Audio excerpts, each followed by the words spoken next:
दोस्तों, आज हम एक बात को गौर करेंगे और इसके साथ साथ सीख भी है कि प्रथम स्थान किसे देना चाहिए। हमें ऐसा लग रहा है कि इंसान को यह बात अच्छी तरह से ज्ञात है कि हमें प्रथम स्थान किसको देना चाहिए। हमें अधिक स्नेह और अधिक बचाव किससे होता है, सभी को स्मरण है ना। और हमें क्या चाहिए और क्या नहीं चाहिए। हमें चाहिए पैसा और गाड़ी, बंगला, धन संपत्ति। खास करके चाहिए पैसा, क्योंकि हर कोई का मानना है कि पैसे है तो सब कुछ है ना। पैसा नहीं तो कुछ भी नहीं। क्या सचमुच पैसा ही सब कुछ है? लगता तो ऐसा ही है ना। पैसा इतनी कीमती है कि इस संसार में ऐसा कोई चीज नहीं जो कीमती हो, क्योंकि हर कोई का मानना यही है। अब कुछ लोग कहेंगे जी नहीं, और कुछ लोग कहेंगे जी बिल्कुल कीमती है। लोग दुनिया को अपने पीछे दौड़ाना चाहते हैं, परंतु लोगों को यह पता नहीं कि हम स्वयं एक कागज के पीछे दौड़ते हैं। क्या सचमुच पैसा ही सब कुछ है? जी बिल्कुल नहीं। हमें तो इसके पीछे चलना चाहिए जो हमारे साथ जन्म लेने से पहले था और वो आज भी हमारे साथ है,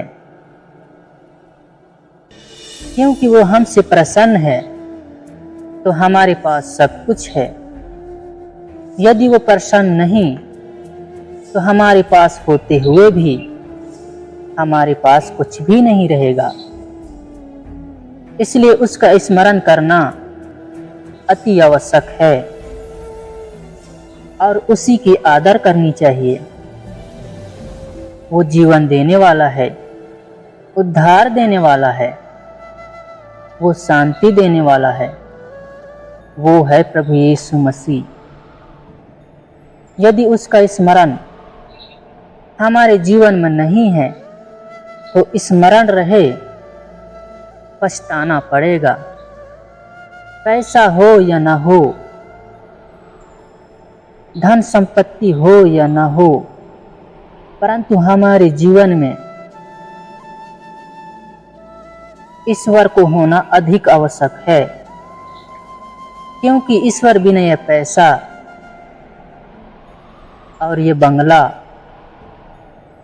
कोई काम की नहीं। अधिक कमाई उसका करना चाहिए जो मरने के बाद भी हमारे काम आए। आज जो हम कमाई कर रहे हैं, क्या लगता है कि वो हमारे काम आएंगे? कदापि नहीं। आज हमारे पास पैसा है, धन संपत्ति है, तो क्या लगता है कि सदा काम आएगा? नहीं। जिस दिन मौत आएगा तो ये पैसा और ये धन संपत्ति हमें नहीं बचा पाएगा। आप लोग समझ रहे हैं ना कि हम क्या कह रहे हैं? नहीं समझ रहे हैं तो चलिए बाइबल के वचन को स्मरण करते हैं। एक धनवान व्यक्ति को तो जानते ही होंगे, है ना। अवश्य जानते होंगे। और उस लाजर को भी जानते होंगे, है ना, जो इस संसार में उसका कोई नहीं था, उसके पास खाने पीने का भी कोई उम्मीद नहीं था और चलने का भी कोई सहारा नहीं था। उसके पूरे शरीर घाव से भरा था, इसलिए उसे कुछ स्मरण आया और कुछ लोगों को बुलाया और अपने आप को धनवान व्यक्ति के डेवड़ी पर